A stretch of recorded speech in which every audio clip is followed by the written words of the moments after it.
I'm sporting a brand new look, and this video is to explain why. So you will see that I have dreaded my hair, and if you remember how long it was before, you know that I have added quite a bit of extensions to my hair. And I couldn't just start filming videos and not explain to you why.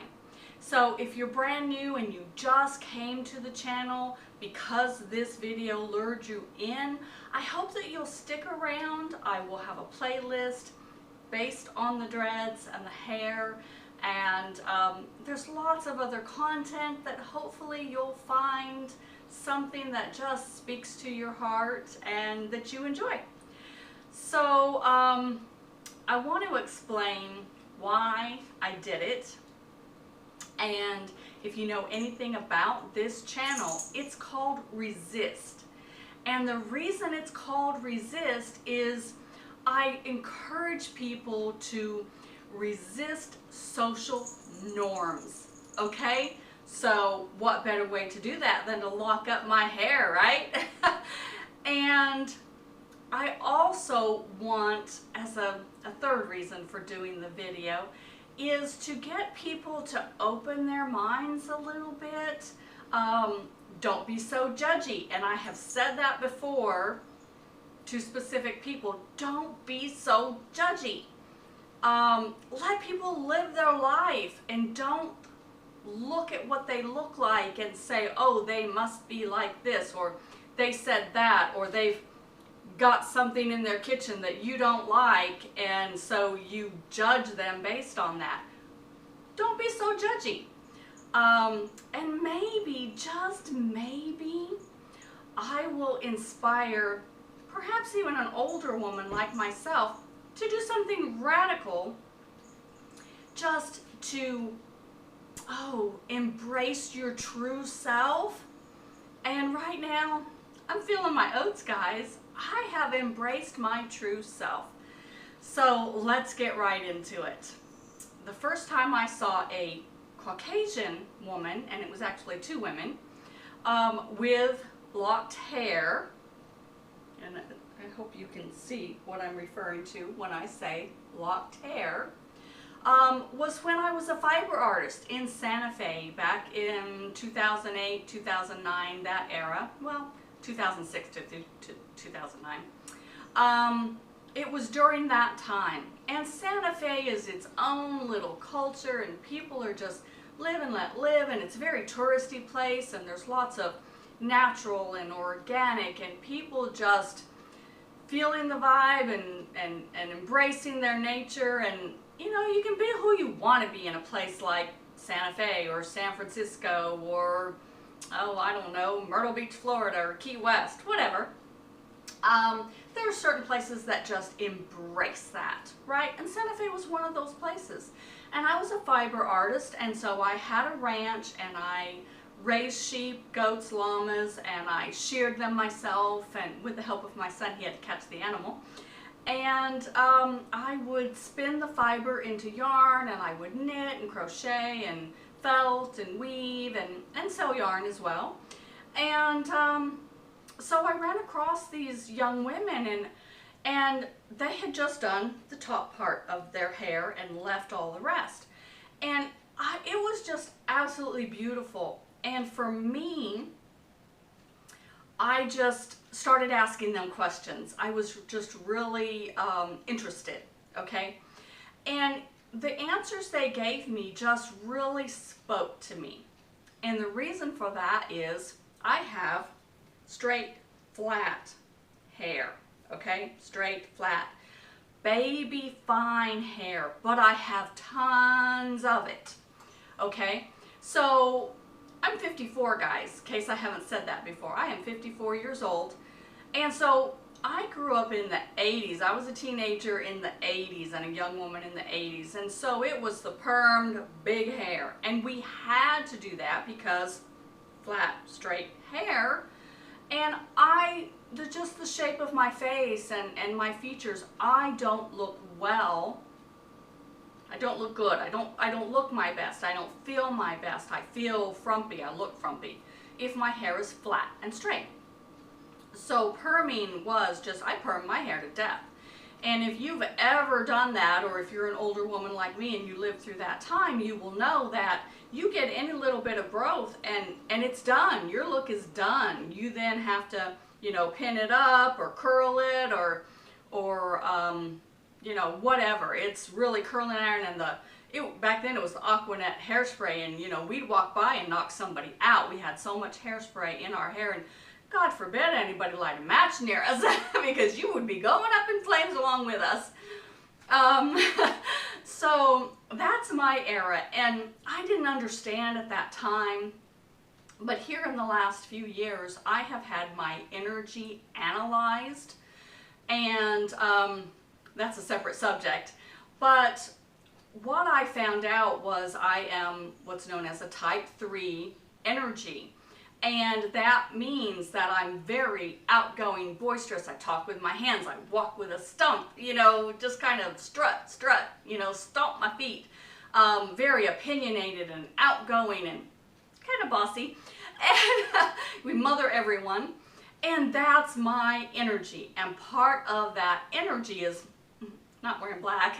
But if you notice most of my videos where you can see what I'm wearing, I'm not. I have a certain color palette that I usually stick to. Today I just felt like wearing this shirt, but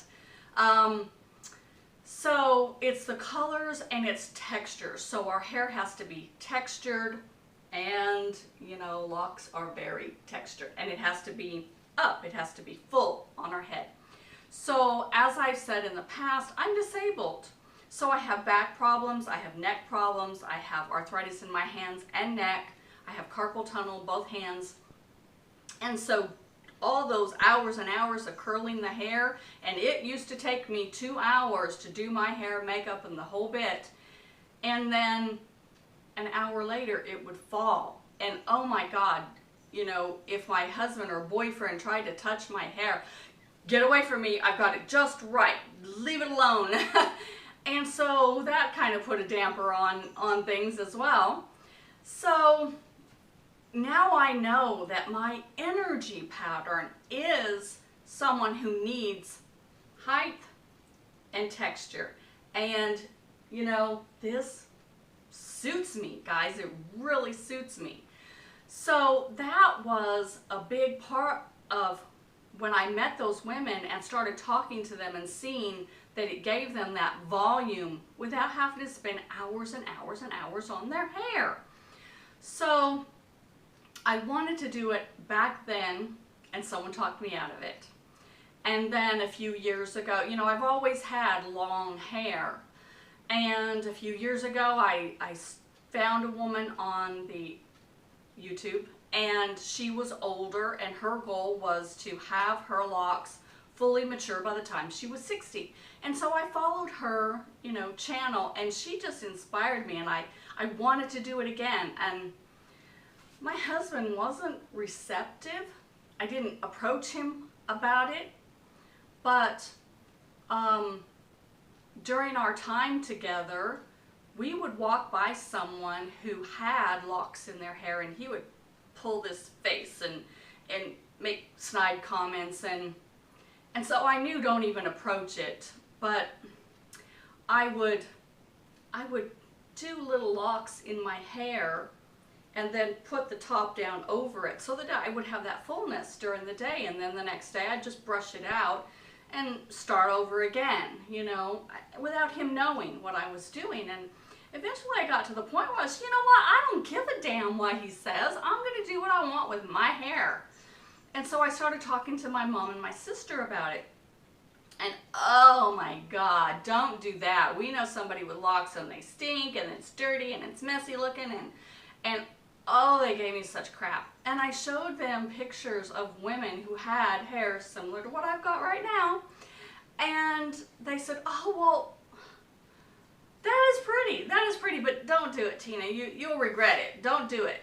And it's really hard to undo. You'll have to shave your head. And they just gave me such crap, and again, talked me out of it. So what did I do? Cut all my hair off, and I had really short spiked hair. And if you go back to the beginnings of this channel, you will see me with that really short spiked hair. And then I loved that for a while. And the reason I loved it was the height, it was the volume, it was the texture. But I could get up and go like this and get on with my day. It didn't take me hours to fix my hair. But then it got to the point where every time I'd go to the hairdresser to get my hair refreshed, which you had to do a lot with a very short hairstyle, she would cut it shorter and shorter and shorter until it didn't look right to me. I kind of looked really butch there for a while, and it took a really long time to grow out. And that was when the point I said, I'm going to do what I want with my hair, and I don't care who has anything to say about it. I have earned the right to be who I want to be. There's a person inside of all of us. And we've got to feel confident enough in our skin to let that person out and be who we want. And you know what? People will gravitate to us that are supposed to gravitate to us, and people who aren't will be shunned away and repulsed. And I was ready to face that. And I didn't care if my husband liked it, and I didn't care if my mother liked it, and I didn't care if my sister liked it. And then I had to face my children, and my children really, one is my oldest. She's very judgy, hate to say it. Didn't even talk to her about it. My second child, I can do no wrong. She thinks I'm really cool, and she's really supportive to me, and I am really supportive to her. And so she was all for it. She had a friend who had locked her hair, and you know, she was like, if you want to do it, do it. Third and fourth kids are like, I don't understand what you're even thinking, okay? But I didn't tell my husband. I didn't tell him, because it wasn't any of his business. That's the way I saw it. So I started, you're gonna laugh, but when my daughter was 8, she's 16 now, she had hair way down past her bum. And at 8 years old, it was too hard for her to keep up with, and it was taking too long for me to keep up with for her. So I cut her hair shoulder length, and I kept that long baby hair, because it was her first real haircut. I kept it. It was in a braid, and it was in a box all these years. Why do you keep keeping that, Mom? That's disgusting. That's gross. And I'd say, I don't know. I don't know why I'm keeping it, but I'm keeping it. There's a reason, and at that time I didn't know what it was. So that's where I started. My son had real long hair, and then he shaved the sides, and he had just the top long, and he did a Viking braid, and it was way cool, and he was just adorable. Redhead, you know, lighter red than this, but redhead. And so when he decided to cut his hair so that he would grow it all out again, you know, he wants the long hair, but one of those sides to be the same length, I kept that. And so I started with that hair. So I actually have my children's hair in my dreads. And then I purchased some other human hair, and between those 3, I created my own dreadlocks, and I did it in secret in my room when my husband was at work over about a 6-month period, while I did my research, checked on YouTube, saw how to create them, how to maintain them, how to take care of them, the do's and don'ts, and the pluses and the minuses, and the whole bit. I learned everything there was to know about dreadlocks. Then I joined a group, and I started listening to other people who were going through that journey and who were doing it, and you know, what they experienced. And you could ask questions, and people would answer, and it's just a great group on Facebook, and it's secret, so that not everybody knows your business. So nobody knew I was in there, and I was asking questions. And then I started looking for a loctician to help me put it in, because at first I thought I could do it myself, and then I realized with my arthritis and all of that, I just couldn't. And that's another reason why I wanted to do it, was it's too hard for me at my age with my ailments to really, you know, spend a lot of time fixing my hair. And I was just overdoing that. I didn't want to spend my life in the bathroom mirror curling and fixing hair. I got other things to do, and I gotta get a move on, right? So then came the point of telling my husband because it was going to be a very big expenditure to have a loctician put them in. I was lucky enough to find someone in Ohio, which I'm in Pennsylvania, and I'm right at the border to Ohio, so she was only an hour away. And she specializes in fine hair. Woo! So she was just fantastic. And so then came the point of telling my husband that that's what I wanted to do. And that's kind of the way I put it to him was, you know, I have my reasons for wanting to do it. Some of it is because of my disability. Some of it is this is the way I want to look. And some of it is, you know, not wanting to spend the time on my hair. I want to get up in the morning and look fabulous. So part of it was the hairstyle, and part of it was I feel like this is me.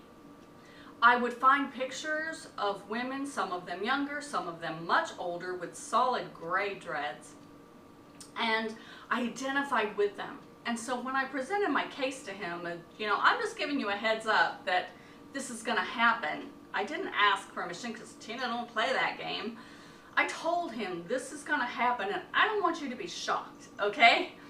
So I showed him all the pictures of the women, both younger, both older, and I said, you know, it's not a young woman's thing. It's not just an old woman's thing, but I feel like I would be very confident in doing this. I feel like this is how I want to look. And at first he was like, you know, my husband is very supportive. He has learned you don't tell Tina what to do because that is a very bad thing and you might get hurt. But he has learned to just be very supportive, and he is. That's just his nature to, you know, but he does it in a very passive aggressive way. Well, I don't want to tell you what to do, and I just sit there like as if you could, because he knows he couldn't.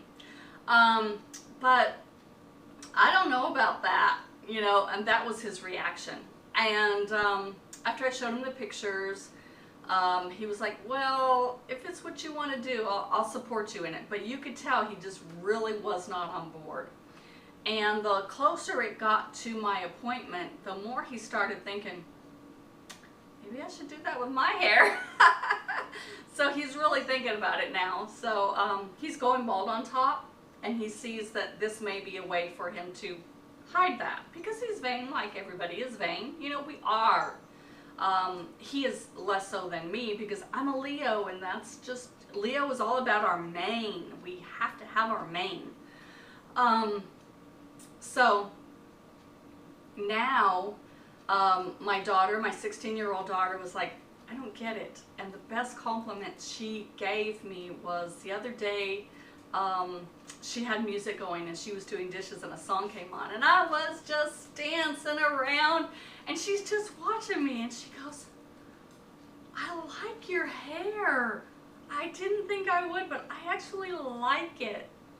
So that was like the best compliment ever. And my son, who just didn't get it, realized he had a friend with dreads, and he must have talked to him, because after he was like, okay, if that's what you want to do.